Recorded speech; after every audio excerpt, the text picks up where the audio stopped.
Dans cette vidéo, je vais vous parler d'un livre qui me fait totalement sortir de ma zone de confort et pourtant, on est sur un thriller.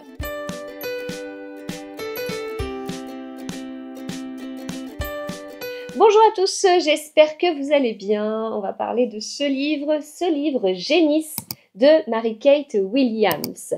Alors, vous avez une petite image de couverture qui peut vous servir à comprendre de quoi nous allons parler un petit peu. Le titre surprend, le titre m'a surprise et du coup, entre la couverture, le titre, je sais que c'est un livre de la collection Impact. Impact, c'est la nouvelle collection de chez Hugo sur la partie thriller. Et donc voilà, vous savez, moi je n'ai pas les quatrièmes de couverture, donc j'ai ces trois éléments en tête. Le titre Génisse,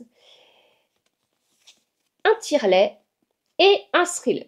Et avec tout ça, on va en faire un livre d'une autrice que je ne connaissais pas. Et on va espérer que ça va le faire, bien évidemment, parce que c'est quand même Enfin, quand on ouvre un livre, on espère bien évidemment qu'il va nous plaire. Et on y va, et on part en 2070. Les changements climatiques ont eu un impact incroyable sur les vaches, ce qui fait que la production de lait en a pris un coup.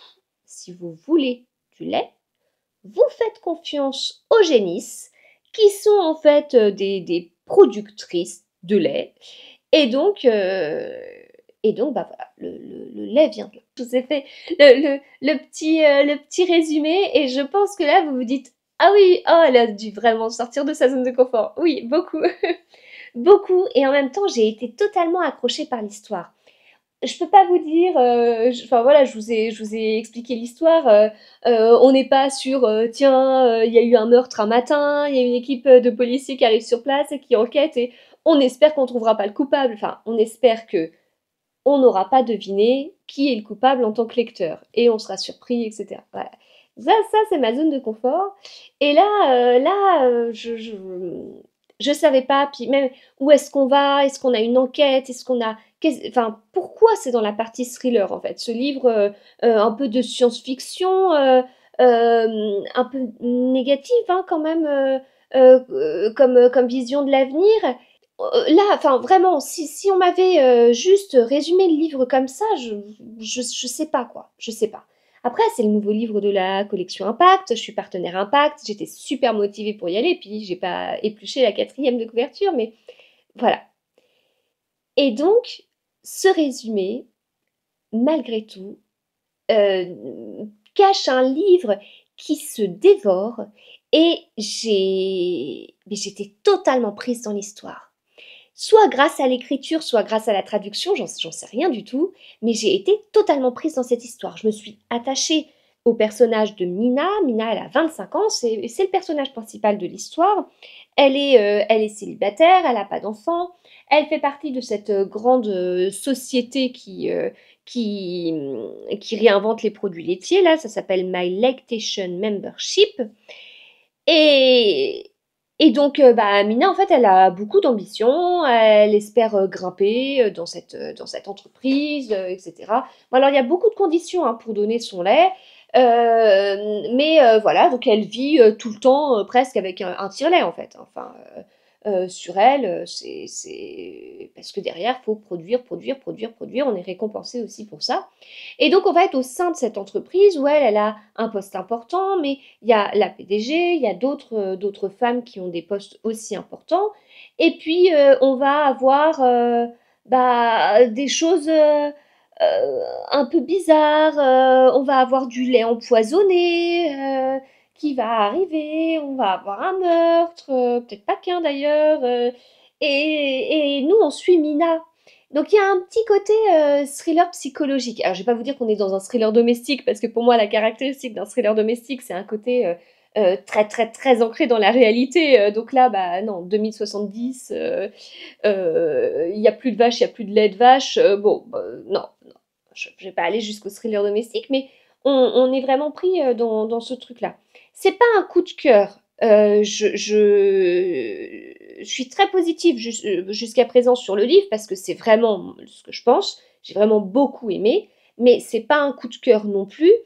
Mais je suis très contente d'être sortie de ma zone de confort. Je suis très contente. Enfin là, j'ai lu ce livre il y a quelques semaines et je me souviens vraiment avoir pris plaisir dans ma lecture.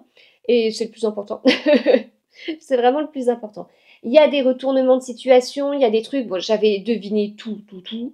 Euh, Enfin, est-ce que j'avais deviné tout, tout ou seulement 99% du livre, du dénouement? Je ne sais plus. Donc, j'ai pas eu ce côté. C'est peut-être, en fait, si j'avais été davantage surprise, oui, peut-être que là, à ce moment-là, j'aurais dit que c'était un coup de cœur. Mais bon, j'ai pas été surprise totalement. Mais globalement, bonne sortie de zone de confort parce que, en plus de cette histoire de tension, de meurtre, bah, on va avoir forcément des questions à se poser sur on peut vraiment en être là en 2070. Est-ce que le changement climatique va vraiment nous amener vers ce style de société? Donc il y a des réflexions comme ça, puis il y a aussi d'autres réflexions parce qu'on est au sein d'une entreprise bah, qui veut marcher. Alors, une entreprise qui veut marcher, bah, c'est une entreprise qui veut gagner des sous. De façon, voilà, enfin, c'est très, très basique, hein, c'est juste ça quand même. Et donc derrière, bah, comment on fait? On actionne quel levier? Est-ce qu'on est bien droit dans ses bottes à chaque fois ou pas? Les politiciens s'en mêlent parce qu'en fait, on est aussi sur un sujet de société et on est aussi dans tout ça. Voilà. Donc, c'est un livre un peu déroutant qui, bah, je pense que ça vous ferait sortir de votre zone de confort. Enfin, il y a de grandes chances pour que ce soit le cas, à moins que vous ayez une passion pour les livres qui se passent en 2070 avec les conséquences du changement climatique et avec des génisses qui produisent du lait. Sinon, bon, il y a de grandes chances que vous sortiez de votre zone de confort. Et et du coup, bah, moi, j'ai trouvé que c'était positif. J'ai bien aimé ces réflexions, puis ce côté de, un côté page-turner, en fait, en se disant, bah, l'histoire nous mène où? Je sais pas trop quelle est l'histoire, je sais pas trop s'il faut mener l'enquête ou pas mener l'enquête, mais en fait, on y va, on y va et on y va et on se dit, mais ça va aller jusqu'où? Mina a des choix à faire. Qu'est-ce qu'elle va faire comme choix? Comment elle va grimper ou pas dans cette entreprise? Comment elle va essayer de se mettre bien avec les gens ou pas? Et voilà. Donc c'était Génis, ce livre vraiment original de Mary-Kate Williams.